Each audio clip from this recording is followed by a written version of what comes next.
galerinha bonita, professor Marcos Cunha com vocês mais uma vez nesse belo projeto Fique em Casa Aprendendo da plataforma Gonçalves Dias para mais uma aula show de bola de geografia. Mas antes da gente começar a nossa aula, aquele recadinho especial para ti que tu não pode esquecer. Depois dessa aula, Marcos, olha, fiquei com alguma dúvida, quero relembrar alguns termos. Marcos, tu citou aí, hoje nessa tua aula, referências de aulas anteriores, onde é que eu procuro isso? Galera, todas essas aulas estão disponíveis para ti na plataforma Gonçalves Dias, lá no YouTube. E o melhor ainda, não apenas eu, enquanto geografia, mas tu tem toda uma equipe top à tua disposição. Tu tem matemática com o professor Maroni, professora Renata, tu tem Guilherme de educação física, tu tem ali Alex de química, Dadson de física, tu tem uma infinidade ali de professores top à tua disposição na busca do teu objetivo, do teu sonho, do teu projeto de vida, galera. Porque lembra, o teu sucesso é o nosso sucesso, tá certo? Então, quer reforçar o estudo, quer dar aquele up, quer tirar alguma dúvida, me procura, nos procura lá na plataforma Gonçalves Dias no YouTube. Eu tô te esperando lá, beleza? Então, ó, volta pra cá. Galerinha, hoje, tá? A gente vai aí finalizar uma temática importante que foi a globalização, né, o crescimento econômico e as consequências ambientais. Hoje nós vamos aí fazer a resolução de questões, né, acerca dessa temática aí que é muito presente nos vestibulares, tá certo? Nós vamos aí tirar algumas dúvidas, relembrar alguns termos importantes e, claro, passar algumas dicas de vestibular para que na hora do vamos ver tu chegue lá e ó, gabarite, né? Prova da UEMA, prova do Enem, a prova que tu fizer, prova de concurso. Então, galera, foca aqui comigo e tu já sabe aquele nosso mantrazinho, né? Ó, respirou, oxigenou e vem comigo que é sucesso, galera, tá bom? Então, olha essa questão aí, ela é bem interessante, ela vai falar um pouquinho sobre esse histórico da degradação ambiental, né, a nível mundial. O que ela diz? A questão aí da Universidade Federal da Bahia, né? O avanço técnico e científico dos séculos XVIII, XIX e XX, possibilitado pelo capitalismo e o crescente processo de industrialização, seja nos países ricos, seja nos países pobres, nos capitalistas ou nos socialistas, vem progressivamente interferindo, agredindo e alterando a natureza, em benefício dos interesses imediatos dos homens. Assim, para produzir mercadorias e equipamentos, foi necessário instalar extensos complexos industriais e, para alimentá-los, foi exigida a extração de matérias-primas e a exploração de fontes energéticas do mundo todo, né? Processo histórico, como nós já falamos, né? O aumento da degradação ambiental que caminhou junto com a evolução do capitalismo, né? E principalmente também do consumismo. Evoluindo, né? Ela continua dizendo, e é em torno das áreas de concentração industrial que a economia gravita, e para alimentar esse complexo sistema, o homem destrói a natureza. Né? Um texto aí de Jurandir Rosa, aí, uma sumidade da geografia. E ele te pergunta, né, nessa perspectiva analítica, é incorreto afirmar que, primeira coisa importante, sempre gosto de passar essa dica, em provas que te pede o termo incorreto, grife esse termo, deixa ele em destaque, deixa ele em negrito. Por quê, Marcos? Às vezes você está fazendo provas extensas. Imagina, por exemplo, eu vou até sair da minha área, vou falar, por exemplo, da área de matemática, que hoje, matemática, tu vai ter ali cálculos, mas tu tem textos, tu tem que interpretar as questões, né? Agora imagina, tu já respondeu ali prova de química, física, e tu vai pegar uma prova de matemática, a mente cansa naturalmente, galera, tá certo? E às vezes tu tem aquele breve lapso de memória, e aí tu tá procurando o erro, mas isso aqui tá certo, ó, e tu vai lá e marca e vai no gabarito, tá certo? Então qual é a dica? Questões que busquem um termo incorreto, deixem em destaque, porque quando tu jogar a vista para a prova de maneira geral, tu vai ver aquele termo lá em destaque, já sabe, eu quero o erro, ó. Então tu não perde essa questão. Beleza? É uma dicasinha simples, mas ajuda muito. Então, volta para cá, vamos responder essa questão aí, né? Então, eu quero o erro, né, galera? Então, vamos ler aqui, vamos ver o que as alternativas me dizem. Letra A. O agravamento dos problemas ambientais industriais está diretamente relacionado à intensificação da urbanização, sim ou não? Com certeza, né, galera? O que é a urbanização, Marcos? É o aumento da população urbana em relação à população rural. Quando eu tenho aí grande parte da população rural se deslocando para as zonas urbanas, o que a gente vai perceber? Um crescimento urbano e uma maior pressão sobre os recursos naturais, né? Tu vai ter, por exemplo, aí precisa de habitação, então tu vai ter o aumento do desmatamento, tu vai ter uma maior pressão sobre os recursos hídricos, tu tem também com o aumento populacional uma maior geração de lixo, né, de dejetos aí orgânicos também.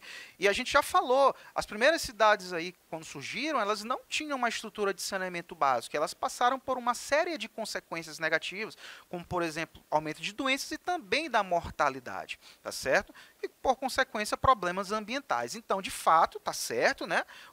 Os problemas ambientais aumentaram a partir da intensificação da urbanização. E ele continua te dizendo, em especial a partir do século XX, como no caso do Brasil, né? Sendo produzida uma volumosa quantidade de resíduos que a natureza por si só não consegue absorver. Foi o que acabamos de citar. Isso aqui, galera, está muito correto, né? Fato. Beleza, isso aqui a gente relaciona muito com a urbanização do próprio Brasil, né? Século XX aí, que vai a partir de 1901 a 2000, tomando por base que o Brasil vai começar a se industrializar a partir de 1930, né? Consequentemente aí trazendo a sua urbanização, beleza? Então, vamos voltar para a questão, letra B. Nas regiões que, em curto espaço de tempo, se transformarem em áreas industrializadas através da importação de tecnologias e de capital e da instalação de multinacionais, presta atenção, esse termo multinacional hoje, ele é chamado de termo transnacional, tá? Por que, Marcos? Por que as empresas multinacionais hoje são chamadas de empresas transnacionais? Porque quando tu fala de multinacional, passa uma ideia que essas empresas têm múltipla nacionalidade, mas não tem. Vou te dar o exemplo da Coca-Cola, né? Coca-Cola é uma empresa transnacional. O que significa isso? Ela trafega pelo mundo todo, mas ela pertence a uma nação. Ela é de onde? Qual é a sede dela? Onde é que fica a sua matriz? Nos Estados Unidos. E as filiais são espalhadas pelo mundo, tá certo? Então, atenção com o termo multinacional. Hoje o mais adequado é transnacional. Então, voltando, né, ele diz aqui que as áreas que se industrializaram muito rapidamente, né, elas importaram tecnologias, capital, vieram as transnacionais, como ocorreu na América Latina, e os problemas ambientais urbanos se agravaram, né, agravaram por consequência também os problemas sociais. Gente, isso está muito correto. Isso aqui situa muito o Brasil, né? O nosso país, ele vai se industrializar a partir da década de 30 e a sua urbanização também por consequência, né? Da década de 30 até a década de 70 nós temos um aumento gradativo da nossa população urbana, que vai gerar uma pressão grande sobre os nossos recursos naturais, né? Só que esse processo de crescimento econômico vai se concentrar em regiões específicas, no caso do Brasil, onde? Na região sudeste. E o que a gente vai perceber? Principalmente outras regiões como o Nordeste vão ficar mais a par, então as desigualdades sociais tendem a aumentar. E nessas próprias áreas também que se urbanizaram, a urbanização não foi um processo igualitário e justo, ela vai ocorrer de uma forma desordenada, né? Então a gente vai perceber, principalmente as populações mais pobres que migraram, vão ocupar as áreas de encosta, áreas que ninguém queria morar, onde existe a ausência do poder público. Resultado, nós vamos ter aí também o aumento dos problemas sociais, como pobreza, né, violência, por exemplo, gerada pelo desemprego e outras mazelas. Um termo importante, galera, muita atenção. Marcos, essas cidades que cresceram de forma muito rápida e desordenada, elas são chamadas de como? De cidades macrocéfalas, galera, tá? Cidades macrocéfalas, tá certo? Ou o termo designado macrocefalia urbana, tá? O crescimento aí desordenado das grandes cidades. Beleza? Então isso aqui tá certo, Marcos? Isso aqui tá muito certo, é verdadeiro. Vamos evoluir? Vamos! Olha a letra C. O depósito do lixo doméstico em aterros sanitários produz o gás metano, certo? Que contribui para o aquecimento global? Com certeza. Lembrando que o aquecimento global ele é gerado pela intensificação do efeito estufa, né? Nós temos aí a presença de gases que vão reter maior quantidade de luz. Resultado, nós temos o aquecimento global. Tudo certo. E também grande quantidade de material líquido rico em nitrogênio, o chorume, de fato, né? Quando tem áreas de lixão, você vai ver ali aquele lixo penetrando no solo e formando aquele líquido que nós chamamos de chorume, que libera uma grande quantidade de gases, que contamina as águas superficiais e subterrâneas. Com certeza, né, galera? Polui, por exemplo, os lençóis freáticos. Por isso é necessário ter um grande cuidado com a questão dos aterros sanitários, para que eles não venham a poluir, principalmente as águas subterrâneas. Beleza? Então isso aqui, ó, é muita verdade. Tá certo? E vamos ver a letra D. O desenvolvimento de programas e ações sustentáveis pautada na criação de usinas termoelétricas baseadas na utilização do carvão mineral vem favorecendo a diminuição da produção de gases poluentes nas metrópoles. Galera, isso aqui tem um erro crasso. Primeiro, galera, as usinas termoelétricas elas não estão atreladas a ações sustentáveis. As termoelétricas elas são consideradas uma das grandes vilãs do aquecimento global. Tá? Por quê? Porque no seu processo de geração de energia, elas vão queimar, né, no caso, ou matéria orgânica através da biomassa, ou, por exemplo, carvão mineral, liberando assim um dos grandes vilões do aquecimento global, que é o dióxido de carbono, galera. E quando a gente fala de fontes tradicionais de energia, nós temos noção que o carvão mineral é a fonte mais poluente, ou seja, a que libera mais dióxido de carbono na sua queima. Então isso aqui está totalmente errado. As usinas termoelétricas não estão atreladas a ações de sustentabilidade, e muito menos utilizando o carvão mineral, que é extremamente poluente, beleza? Então isso aqui é falso, galera, beleza? Olha a quantidade de coisa que a gente falou nessa questão, né? Tem muita coisa bacana. Bora evoluir? Bora, vem comigo! Olha essa segunda questão. Também um processo histórico é importante. Durante a segunda metade do século XVIII, e primeira metade do século XIX, ocorreu a emergência de um novo mundo, né, marcado pelo desenvolvimento máximo do capitalismo. Ele está falando das revoluções industriais, né, galera? Ocasionado, entre outros fatores, principalmente pela Revolução Industrial na Inglaterra. Perfeito, né? A partir desse novo mundo, o teor de gás carbônico, né, o CO2, aí, no caso, dióxido de carbono, atmosférico, que era em torno de 275 ppm, ou seja, partes por milhão, sofreu um aumento na ordem de 25%. Estima-se que, em 2050, se mantidas as taxas atuais de emissão desse gás, sejam atingidos teores de 550 e 650 ppm, ou seja, partes por milhão. Então a gente vai perceber uma grande quantidade aí, né, do gás carbônico, do dióxido de carbono na superfície terrestre, emitida aí principalmente pelas atividades antrópicas. O que é atividade antrópica, Marcos? Atividades relativas ao homem, tá certo? Aí ele te pergunta, qual a alternativa que aponta, respectivamente, a principal causa do aumento do CO2 atmosférico e uma possível forma de redução desse fenômeno? Galera, letra A, desmatamento da Amazônia, reflorestamento em larga escala. Galera, o desmatamento ele é um problema ambiental, mas ele não vai liberar o CO2, o dióxido de carbono na superfície, né? Então está errado. Letra B, o uso de gases contendo CFC e a erradicação da energia nuclear. Galera, o CFC é um dos vilões, principalmente da destruição da camada de ozônio, mas ele não é aí a principal causa do aumento do CO2, né? E a erradicação da energia nuclear também não é uma solução, tá certo? Vamos evoluir. Letra C. O aumento de áreas cultivadas e campanhas de educação ambiental. Galera, o aumento de áreas cultivadas não é a principal causa aí do aumento do CO2 na atmosfera, né? E campanhas de educação ambiental, de fato, seriam, né, uma boa solução para a redução desse fenômeno, né? Letra D. Queima de combustíveis fósseis e reflorestamento em larga escala. Galera, foca em mim agora. Quando a gente fala do aumento da emissão do dióxido de carbono, né, de gases poluentes, a principal causa está atrelada, né, ao aumento e à utilização da queima dos combustíveis fósseis, né, as chamadas fontes de energia tradicionais. Quem são eles, Marcos? O petróleo, o gás natural, né, o carvão mineral e o xisto betuminoso, né? Essas fontes de energia, no seu processo de geração, elas vão liberar uma grande quantidade de dióxido de carbono na superfície. E são elas as grandes responsáveis pelo aumento desse gás na superfície terrestre. E, de fato, uma solução para conter é o reflorestamento em larga escala, né, galera? Então, o nosso gabarito aí, ó, é a letra D, galera, beleza? Facinho, Marcos. Vamos evoluir? Vamos ver aqui, ó. Destruição da camada de ozônio não é a principal problemática aí do CO2, beleza? Então vamos lá, vamos para a terceira questão.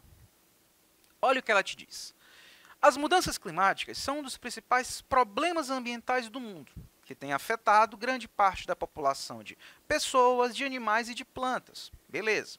Esse problema traz diversas consequências negativas para o meio ambiente, da qual se destaca, né?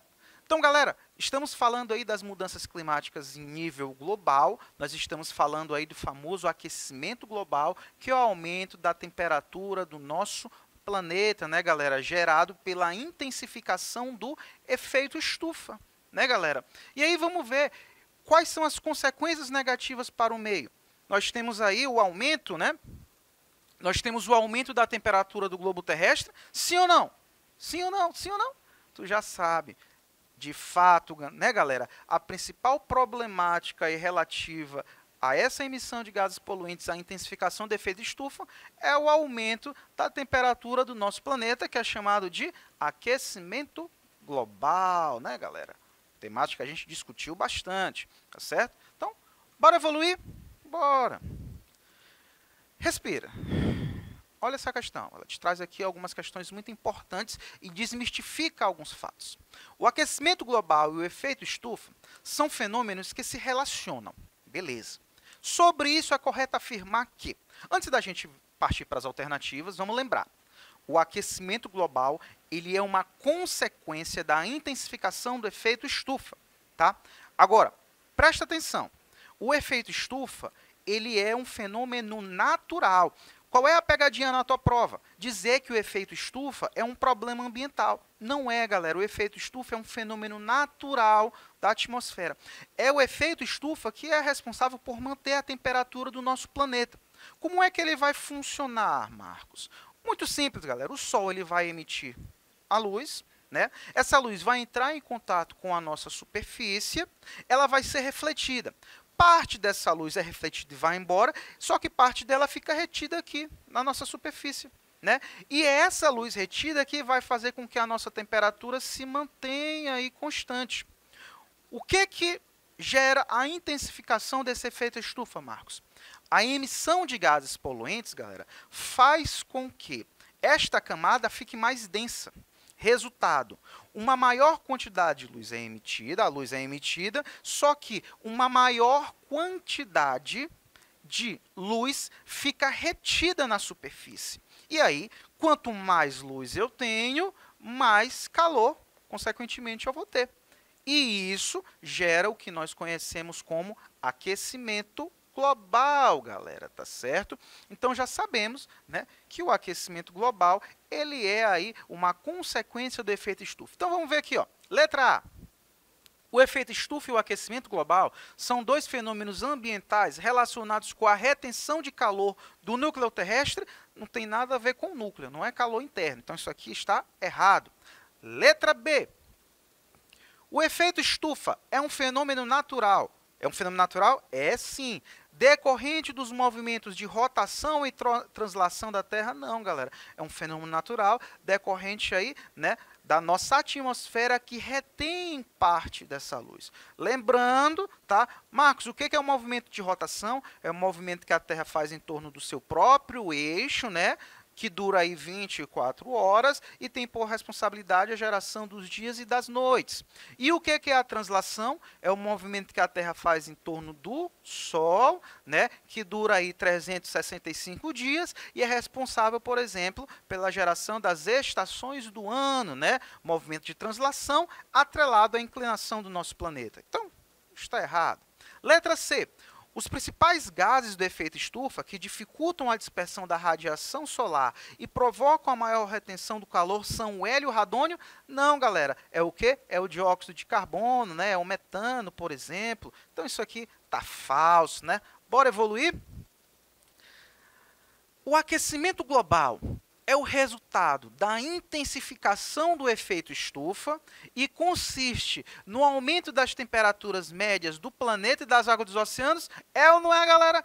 Com certeza isso aqui, ó, tá muito verdade, né? E isso gera uma série de consequências, como, por exemplo, derretimento das calotas polares, né? Aumento, por exemplo, de tempestades, furacões, né? Desequilíbrio de ambientes, por exemplo, principalmente de ambientes, né, mais frágeis, ecossistemas mais frágeis, traz uma série de consequências negativas. E para a gente finalizar, as principais causas do aquecimento global estão relacionadas com maritimidade e continentalidade. Errado. Então, galera, é isso aí. Valeu!